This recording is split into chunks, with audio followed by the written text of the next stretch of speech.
Bonjour les 5e B. Alors ce matin, on va reprendre alors une nouvelle séquence, mais qui est vraiment dans la continuité de la précédente. On avait terminé sur la chanson de geste. D'ailleurs, on va reprendre le même titre pour cette séquence-là. Vous pouvez éventuellement sur la précédente rajouter ici la chanson de geste. Et là, on va reprendre découvrir des héros et des héroïnes. Donc c'est la deuxième partie, mais cette fois sur les romans de chevalerie. La thématique est toujours la même, agir sur le monde, l'univers médiéval des chevaliers. Donc vous prenez une nouvelle feuille, vous pouvez mettre dans le même intercalaire par contre. Je vous laisse mettre pause pour noter le titre. Et une fois que c'est fait, vous tournez la page et vous mettez le titre de la première séance.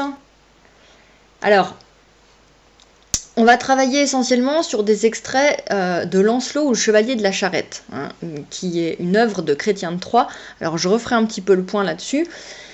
La figure du chevalier héroïque dans les romans de chevalerie, extrait de Lancelot ou le Chevalier de la Charrette de Chrétien de Troyes. Le premier extrait, vous l'avez page 196-197 de votre manuel, s'appelle L'appel de l'aventure.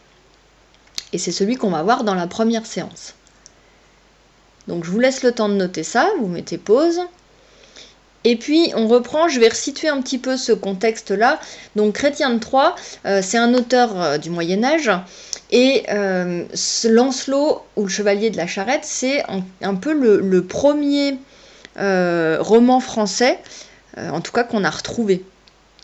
Chrétien de Troyes, il a écrit au XIIe siècle, il a vécu et écrit au XIIe siècle, et c'est le premier à avoir vraiment écrit sous forme de roman, en quelque sorte, et dans la langue française. D'ailleurs, roman, le nom roman, il vient de là.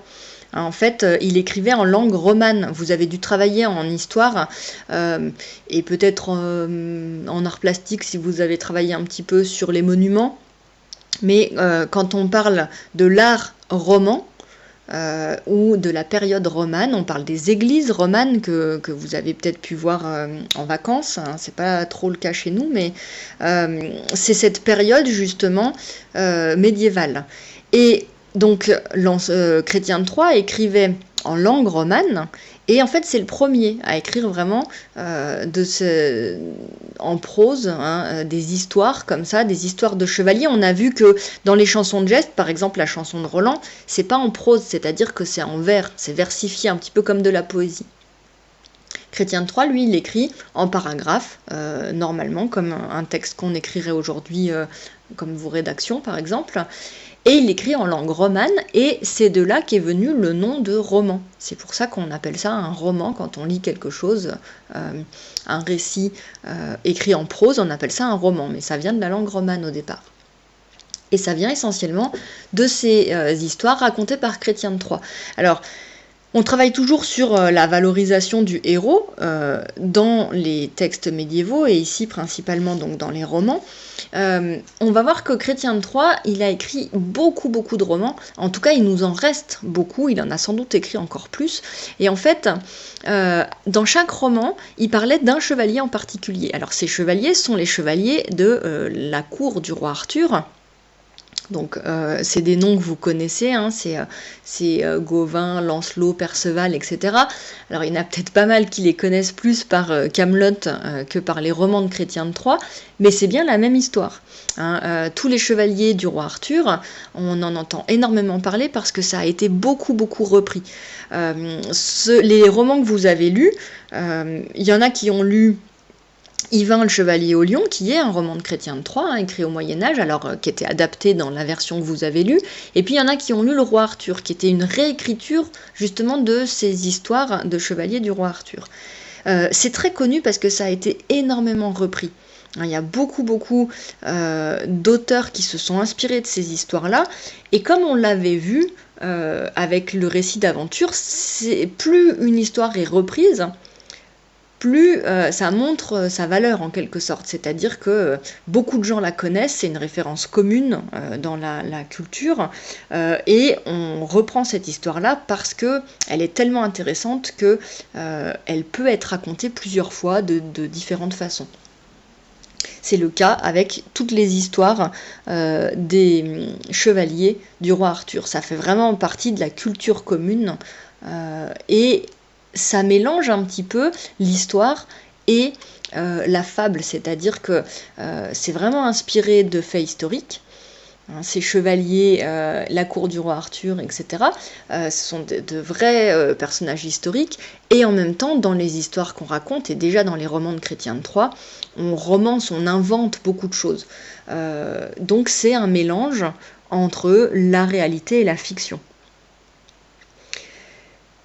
Le premier qui nous reste de Chrétien de Troyes, c'est Lancelot, et c'est un des chevaliers les plus connus de la cour du roi Arthur parce que c'est le meilleur.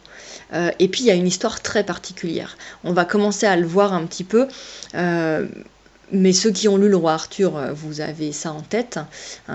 Lancelot, il est... Alors je ne vais pas vous le dire tout de suite, on va le découvrir dans le texte.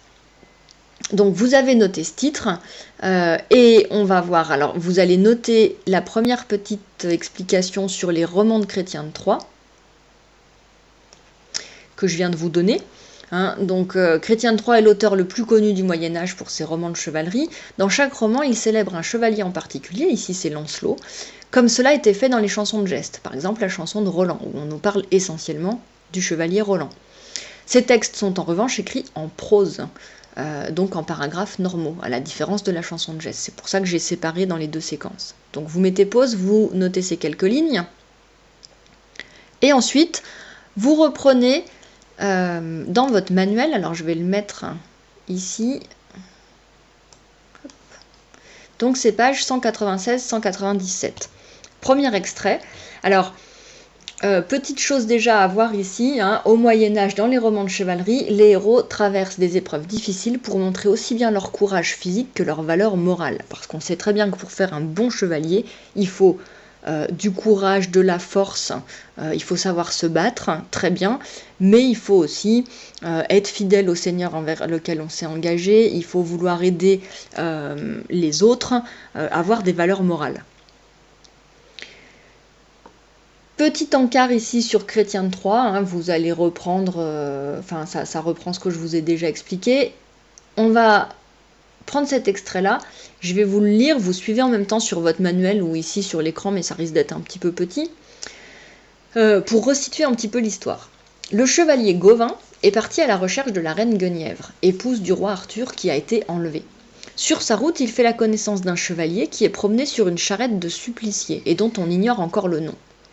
On apprendra plus tard qu'il s'agit de Lancelot. Les deux hommes s'arrêtent dans un château pour passer la nuit. Donc Lancelot, qu'on appelle le chevalier à la charrette, ça vient de là justement, c'est-à-dire que vous avez dû le voir et l'entendre dans la petite explication de la BNF que vous aviez sur Lancelot, ce héros médiéval.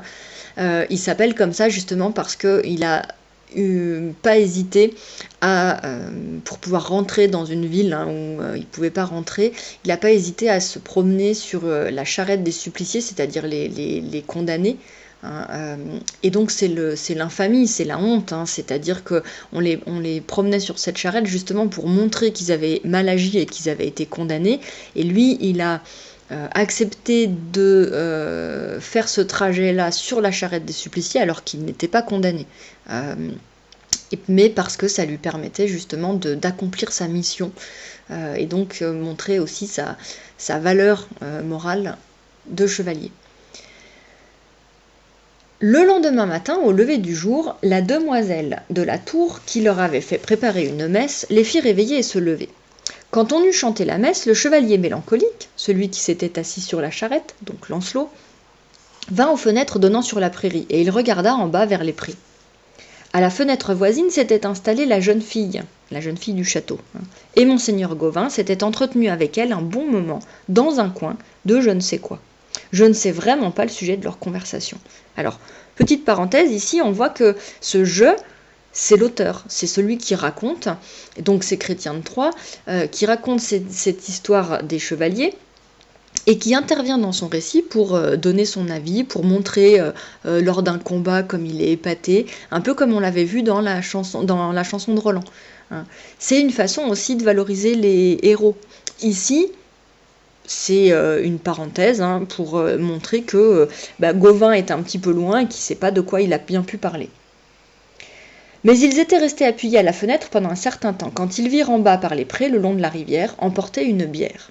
Alors attention, petite note explicative, évidemment, la bière c'est le cercueil, donc c'est en fait un convoi funèbre. Ils sont pas partis prendre l'apéro, c'est pas une bière, c'est pas la boisson. Donc c'est tout le convoi sur lequel on va mettre un cercueil, et donc c'est les gens qui l'accompagnent jusqu'à sa dernière demeure pour l'enterrement, pour les funérailles. Il y avait dedans un chevalier, et à côté 3 demoiselles menaient grand deuil, très bruyamment. Derrière la bière, il voit venir un cortège précédé d'un chevalier de grande taille, qui emmenait à sa gauche une belle dame. De sa fenêtre, notre chevalier la reconnut, c'était la reine. Il la suivit constamment du regard, fasciné, ravi, le plus longtemps possible. Et quand il lui fut impossible de la voir encore, il voulut se laisser tomber, son corps basculant dans le vide. Il avait déjà le corps à moitié hors de la fenêtre quand monseigneur Gauvin l'aperçut. Il le tira en arrière et lui dit « Par pitié, seigneur, tenez-vous tranquille. Par Dieu, vous n'avez aucune raison de haïr votre vie. » Ça donne l'impression qu'il veut se défenestrer, sauter par la fenêtre, alors qu'en fait, c'est simplement qu'il se penche pour pouvoir admirer la reine le plus longtemps possible. Devant l'insistance des 2 chevaliers, la jeune fille qui les a hébergés se décide à leur expliquer ce qui est arrivé à Guenièvre, la reine. « Je vais donc tout vous dire, fait la demoiselle qui commence alors à leur raconter. Ma foi, seigneur, Méléagant, un chevalier de très fort et de très haute taille, fils du roi de Gore, s'est emparé de la reine et il la retient au royaume dont nul étranger ne retourne, c'est-à-dire ne revient, mais où il se trouve contraint à passer ses jours dans la servitude et l'exil. Alors notre chevalier lui demande à son tour « Demoiselle, où se trouve cette terre? Où chercher le chemin qui y conduit ?» « Vous le saurez bientôt, répondit la demoiselle, mais sachez-le, vous y rencontrerez beaucoup d'obstacles et de passages dangereux, car on n'y entre pas facilement sans l'autorisation du roi. Le roi s'appelle Bademagu. On peut entrer, cependant, par 2 itinéraires périlleux et 2 passages effrayants. L'un s'appelle le pont immergé, parce que ce pont passe entre 2 eaux à égale distance de la surface et du fond, avec ni plus ni moins d'eau de ce côté que de l'autre. Et il n'a qu'1,5 pied de large et autant d'épaisseur. Il y a de quoi refuser cette perspective, et encore est-ce la moins périlleuse. Et il y a beaucoup d'autres aventures entre ces 2 chemins, dont je ne parle pas. L'autre pont, de loin le plus difficile et le plus périlleux, n'a en effet jamais été franchi par un homme. Il est tranchant comme une épée, et c'est pour cette raison que les gens l'appellent le pont de l'épée. Je vous ai conté toute la vérité qu'il est en mon pouvoir de vous dire. Alors chacun s'en va de son côté. L'homme de la charrette est plongé dans sa méditation, en homme sans force et sans défense, envers amour qui le gouverne. Et sa méditation est telle qu'il en oublie qui il est. Il ne sait s'il est ou s'il n'est pas, il ne sait son nom, il ne sait s'il est armé ou non, il ne sait où il va ni d'où il vient. Il ne se souvient de rien, sauf d'une seule personne, et c'est pour elle qu'il a oublié tout le reste. C'est à elle seule qu'il pense, si intensément, qu'il n'entend, ne voit, ni ne comprend rien. Donc, pour résumer cette fin de texte ici, Lancelot est tombé raide dingue amoureux de la reine Guenièvre. C'est ce qui va d'ailleurs poser problème à tout le royaume du roi Arthur. On y reviendra à la fin de ce travail sur Lancelot, le chevalier à la charrette. Mais bien évidemment qu'on ne peut pas tomber amoureux comme ça de la reine sans risquer pas mal de problèmes. Et ça va entraîner énormément d'aventures, une scission dans le royaume, la perte du royaume d'Arthur, enfin on reviendra là-dessus. Mais ça c'est un passage clé dans toutes les histoires des chevaliers de la cour du roi Arthur, puisque on les appelle les chevaliers de la table ronde, on y reviendra. Mais c'est le moment où Lancelot tombe amoureux de la reine Guenièvre, la femme du roi Arthur, et ce qui va entraîner énormément de problèmes. Donc ici, est-ce qu'on est vraiment dans l'aventure ? Pas encore.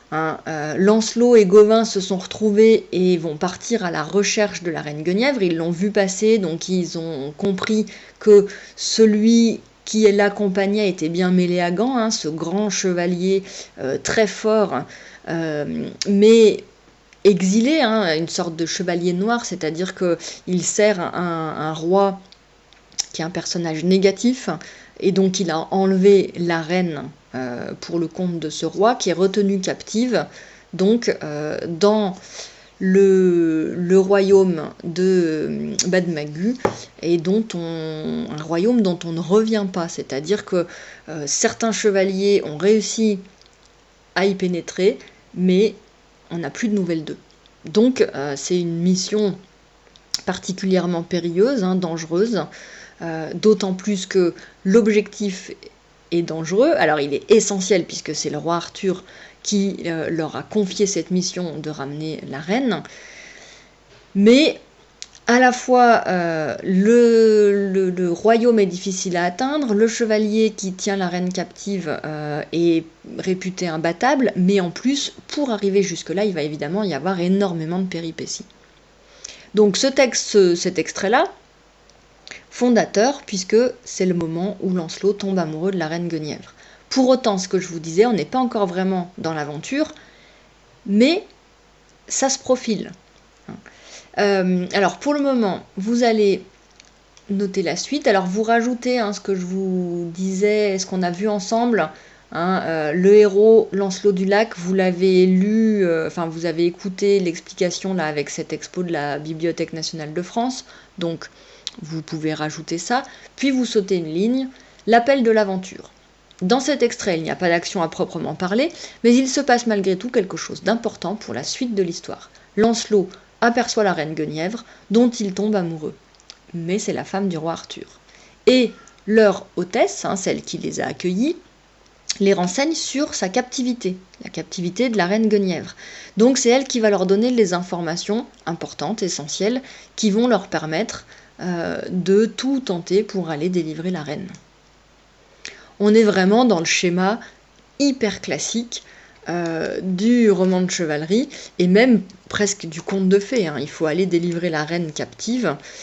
On va retrouver toutes les caractéristiques du conte, mais ici on est dans le roman de chevalerie. Donc voilà pour l'instant. On s'en tient là aujourd'hui. Laure m'a dit que je faisais des vidéos trop longues, donc je vais essayer de réduire un petit peu.